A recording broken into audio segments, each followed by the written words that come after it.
ஏ பாரதி, இதுக்கு எனக்கு ஃபோன் பண்ண?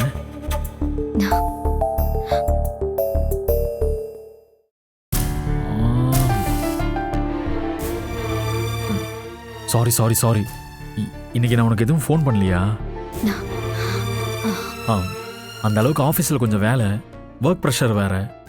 அதுக்காக இப்படி நடு ராத்திரியில் ஃபோன் பண்ணுவியா? மணி இப்போ என்னன்னு தெரியுமா? இப்போ கொஞ்ச நேரத்துக்கு முன்னாடி நான் ஒரு கனவு கண்டேன்ப்பா. செம்மையான கனவு. அது என்ன கனவுன்னு சொல்றேன், கேக்குறீங்களா? பாரதி, என்னது சின்ன பொண்ணாட்டம்?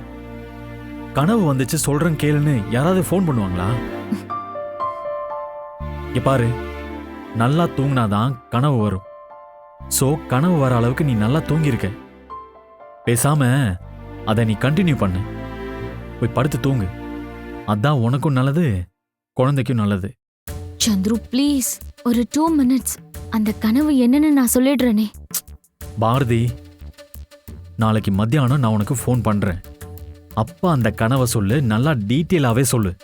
நான் கண்டிப்பா கேட்பேன், ஓகேவா? நல்ல வேலை, ஸ்வேதா தூங்கிட்டு இருக்கா.